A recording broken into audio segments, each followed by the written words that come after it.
En plus. Chers amis de la face du bouc, il se passe quelque chose dans notre région. Je suis en Seine-Saint-Denis. Et Seine-Saint-Denis Times, c'est ça, c'est ici. Et ça se passe très bien, les gens sont gentils. Il n'y a plus d'identitaires. Alors je suis devant la CAF de Bobigny. Je ne sais pas si vous vous rappelez, la semaine dernière, il y a un groupe de danse qui s'appelle Génération Identitaire. Et d'ailleurs, je leur lance encore une fois un défi. On est au 9 rue Pierre-Sémar. C'est un club de MMA très sympa. Nous aussi, on fait une certaine danse. Vous êtes les bienvenus quand vous voulez. Alhamdoulilah, on boira le thé après. Nous, on fait des foot nocturnes. Si Razik, viens voir. Razik, il vous propose un foot nocturne. Et attention, tout bien, tout honneur. Parce qu'ils font une fête à Montpellier avec une consommation offerte et ils font des actions dont... Ouais, ils font une fête ce soir pour fêter la prise de la CAF avec une consommation offerte. En fait, ils ont le courage qui est en proportion à leur intelligence. Lorsqu'on fait une action comme ça, le but c'est de se montrer et le but peut-être c'est d'échanger, de débattre avec les gens. Ah, ça serait cool. Toi, tu serais prêt à débattre avec les gens? Non, on ne peut pas parler avec ce genre de personnes. Ça veut dire lorsque vous avez des personnes lâches qui viennent dans une ville pour faire de la communication, qui repartent aussi rapidement, qui n'ont même pas le courage de porter leurs pensées et d'affronter des personnes en face à face, il n'y a absolument aucun débat possible. C'est au niveau de l'État de se bouger. Il y a une demande, je pense, de la dissolution qui devrait être faite. Ça fait un moment. Ça fait un moment que c'est dans les cartons. Juste pour rappel, l'information est tombée hier. La personne qui a tué, qui a fait un bain de sang en Nouvelle-Zélande, qui était proche des idées du grand remplacement que Génération Identitaire porte, est un grand donateur. Elle a donné plus de 2000 € à des générations identitaires. C'est ça. Ça veut dire que ces personnes-là sont des complices idéologiques et sont des complices objectifs. Que l'État français prenne ses responsabilités. Parce qu'aujourd'hui, ils sont venus dans un quartier, populaire dans le 93. Et en plus, dans le cœur du service public, attaquer ce que l'État français porte en lui. Demain, ils feront autre chose. Donc si l'État ne prend pas ses responsabilités, peut-être que malheureusement, des personnes vont prendre les leurs et vont assurer eux-mêmes leur sécurité. On ne doit pas en arriver là. Ah non, ça, hors de question. Bien sûr, hors de question. Que l'État régalien apporte la réponse et les réponses judiciaires qui doivent être apportées. Mais en tout cas, en tout état de cause, ce n'est pas possible de laisser passer ça. Nous, on a fait un rassemblement pour dire que ce n'était pas possible et qu'il ne reviendrait plus. Et la deuxième chose, on va suivre de très près les éléments du procureur et les éléments de l'enquête, parce qu'en l'état, les faire accuser que de liberté d'entrave au travail, c'est pas suffisant. C'est pas suffisant. Peux-tu nous rappeler? Attends, je vais me mettre dans l'autre sens. Tac, tac, tac. Bouge pas. Ça va être plus simple pour moi, ça va être plus pratique.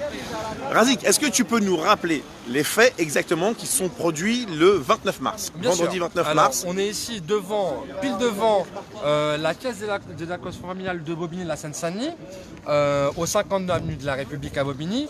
La semaine dernière, vendredi 29 mars, on a eu une descente de Génération Identitaire avec la lâcheté qu'on connaît, donc à 6h du matin, qui sont venus prendre d'assaut symboliquement la CAF de Bobigny en déployant une banderole aussi nauséabonde que leur théorie, en stipulant qu'il fallait donner de l'argent aux Français et pas aux étrangers. Juste pour rappel, les personnes bénéficiaires des allocations dans cette instance sont en majorité français. Si dans leur perception, le fait d'avoir une personne bronzée pour eux n'est pas française, c'est qu'il y a un problème. Et ce problème-là s'appelle le racisme, premièrement.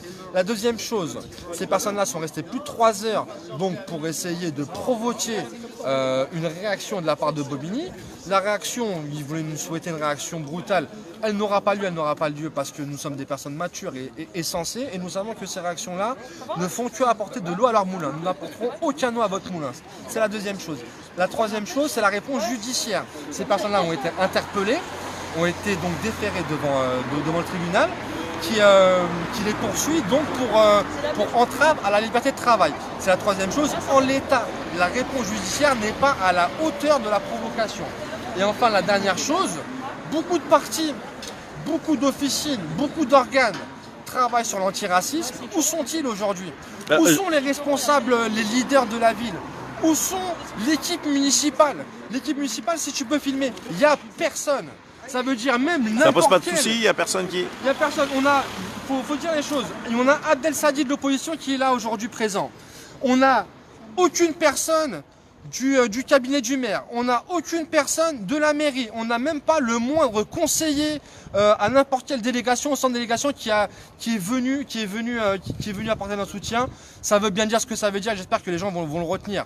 La mairie de Bobigny ne prend pas la mesure de ce qui se passe aujourd'hui et c'est à nous d'en tirer toutes les conséquences. J'ai aussi une autre question à te poser. Où est la population de Bobigny? C'est la bonne question, c'est très compliqué. Et en dehors de Non, Bobigny? Bien sûr, moi je vais jeter la pierre à personne. Je prends déjà aussi le fait que moi en tant qu'organisateur, peut-être que j'ai mal fait les choses. Il faut être aussi un peu humble pour le reconnaître.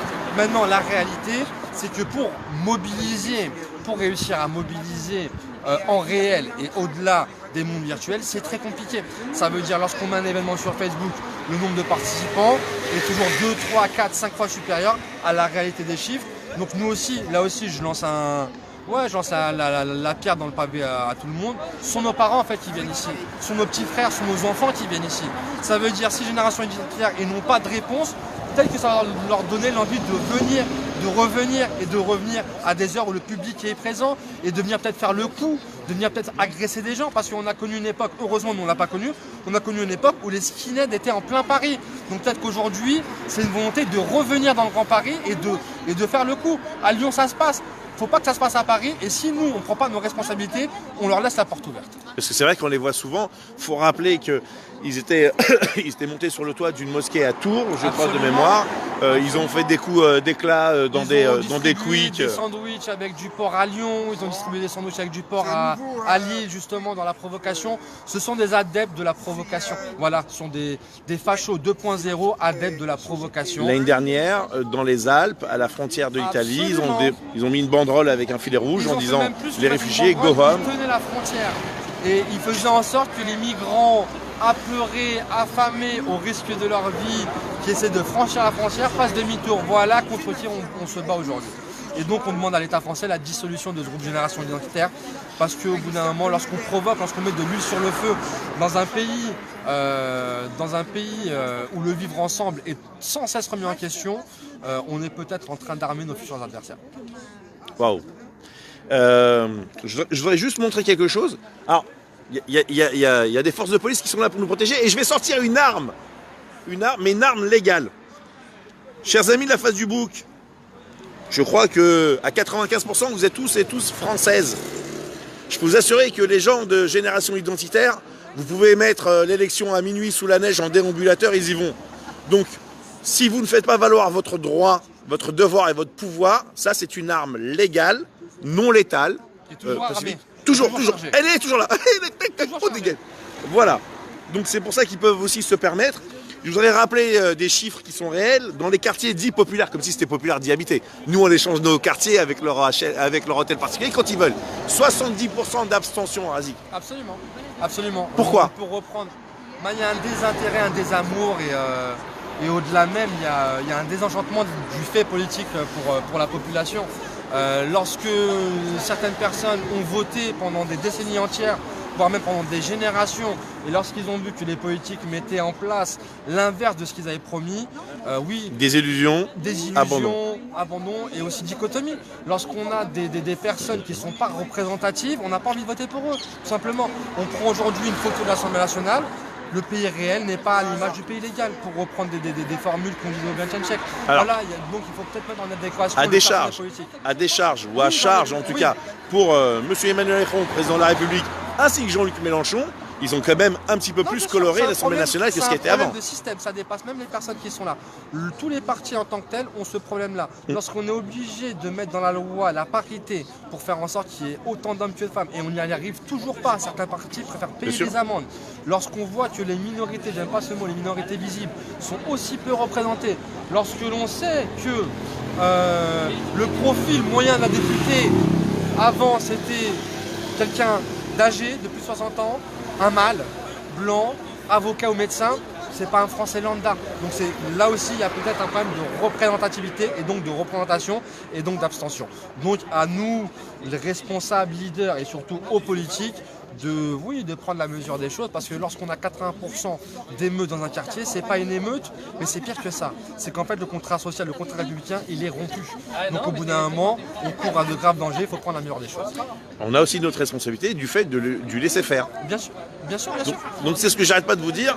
Chers amis de la face du bouc, si le menu vous plaît pas, vous pouvez l'écrire vous-même. Donc allez-y, prenez le power. Levez-vous et marchez, tout simplement. C'est ça. Ou déambuler plutôt que marcher. Marcher, ça fait référence à des gens. Merci beaucoup. C'est normal. Merci d'être venu. C'est normal. Merci de relayer. Merci On va continuer. Et merci à toi d'impulser. C'est une première. On espère qu'il y en aura plus. Mais c'est vrai que je suis. Touche pas à mon pote, vous êtes où? C'est qui? C'est plus Fodessi là? C'est qui le. Je t'ai mis une cartoon. T'as raison. C'est qui le nouveau président d'SOS Racisme? Alors là, je sais pas. On sait pas. Malik Bouti, t'es où? Non, c'est vrai, c'est ici que tu devrais ramener ta fraise. Bon voilà, on te touche gentiment, on te fait des bisous. Hein. On te perd pas aux identitaires. Alors, il y avait un élu de. Il y a un élu de Bobigny, quelque part là? Il y a un élu du conseil municipal? Il n'y a pas d'élu de conseil municipal? Ça les intéresse pas. Merde. Bizarrement, il y a des flics. C'est la police municipale, c'est. Alors Sophia. Bon, attends, tac. Oh non, j'ai failli faire une bêtise là. Non, c'est juste pour le noter. Bougez pas. Voilà, excusez-moi. Voilà. Attends, et comme je suis grand, on va lever le pied. Grand et gros. Ouais. Donc voilà. Razik a donné l'invitation. Les identitaires, vous savez où est-ce que vous le trouvez, où vous me trouvez. Comme je vous l'ai dit, vous pouvez venir à notre salle quand vous voulez. Hein, on peut échanger, on peut parler tout de géopolitique ou on peut faire de la danse. C'est sûr que à 6h du matin, c'est un petit peu plus simple. Mais comme l'a si bien dit Razik, si ces gens-là se permettent ça, c'est parce qu'en face, il n'y a pas d'opposition, ça bouge pas, ça parle pas, ça vote pas, ça se déplace pas, ça ne manifeste pas, ça gueule pas, ça râle pas, ça propose pas. Et donc, eux, ils prospèrent et ils avancent à grands pas. Je vous remontre l'arme de destruction massive. Légale, hein. Attention, je le dis tranquillement. Ça, c'est pour les renseignements territoriaux. C'est ça. Nous aussi, nous sommes français. Et nous aussi, on doit faire valoir notre droit. Et si on ne se sent pas représenté, tu vas quoi? Si on ne se sent pas représenté, il faut aussi y aller dans l'arène. Et ne pas les autres penser à notre place parce qu'on est autant capable d'eux. Alors pendant très longtemps, ils nous ont fait croire que c'était pas possible. Hein? C'était pas fait pour nous. Que la politique, c'était fait pour une élite. On va leur démontrer l'inverse. Donc c'est pour ça qu'on vous invite. Dans 360 jours, il y aura des élections municipales. Dans toutes les villes. Dans toutes les villes, montées des listes citoyennes. Alors on vous dira, attention, pas de communautarisme. Moi je connais qu'une communauté à Orly, par exemple, c'est la communauté orlysienne. Alors dedans, c'est sûr que notre liste va être un petit peu plus à l'image de ce qui existe actuellement. Voilà, mais on assumera et on se battra et on proposera et on fera des choses. Et partout. Youssef Nedroma, le président du RPP, t'es où? Je suis chez toi, je suis à Boboche. Youssef, faut que tu viennes. Faut que tu viennes. Akli, mon soutien de Toulouse. Voilà. Youssef, t'es où, frère? Il est chez le kiné. Ouais, Youssef. Youssef, arrête de te faire soigner, frère. Viens chez nous. Voilà. Qu'est-ce que tu fais? T'es encore en train de banduter là-bas. Président du RPP. Ton taxi là encore, Youssef. On a fini par le savoir. RPP représente. Alors, Fifi, vous avez ouvert une salle de danse. C'est quand le bal? Quand les identitaires voudront nous accompagner, hein, on peut faire du tango, de la salsa, de la valse, etc. Bon, ça risque d'être un petit peu moins sympa que ce qu'ils font actuellement. Wahida qui arrive, une grande figure de la ville de Bobigny. Il y a une grande figure de la ville de Bobigny. Notre ami Évidemment. Youssef, sors du taxi. Attends. Je veux juste ranger mes affaires. Tchac. Souriez, c'est pour les RG. Venez tous, on est déjà pas beaucoup là. Mettez-moi une fiche. Avec l'arbre, ça peut être pas mal. Il a dit j'arrive. Youssef Nedroma, le président du RPP, il a dit j'arrive. Ils ont coupé les arbres. Par qui? Par qui? génération identitaire. Attends, sont où les filles? 10 jours avant. Ils ont préparé leur coup. Voilà, passez devant les filles. Les femmes et les enfants d'abord, comme on dit chez nous. Maman l'avait devant parce que Oh, il est là. Attends, serrez-vous un petit peu parce que. Tac. Voilà. Serrez-vous là sur la gauche, par exemple. c'est bon là. Non, encore un petit peu, serrez-vous sur la gauche. Voilà, serrons-nous. Être accroupi comme dans les équipes de foot. C'est ça.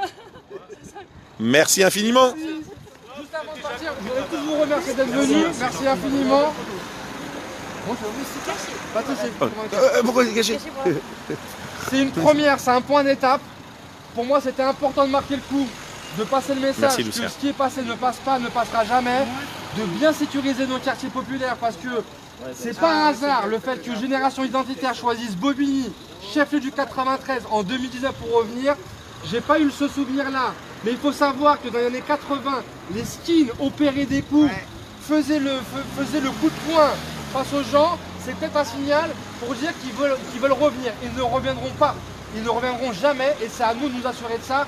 Et c'est à nous, en tant que citoyens, en tant que politiques, en tant que leaders, en tant qu'associatifs, de faire passer le message qu'ensemble on sera plus fort et qu'ensemble le racisme ne passera pas dans le quartier. On les a virés une première fois et on les sécurisera aussi.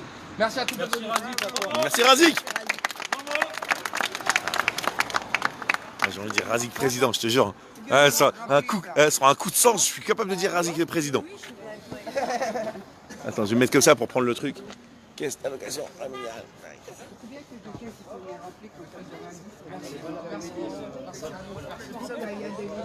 Merci d'être venu. Avec plaisir. Allez, bonne nuit. Vous avez entendu le message de Razik? Seul on va plus vite, ensemble on va plus loin, ensemble construisons notre avenir. Mouah.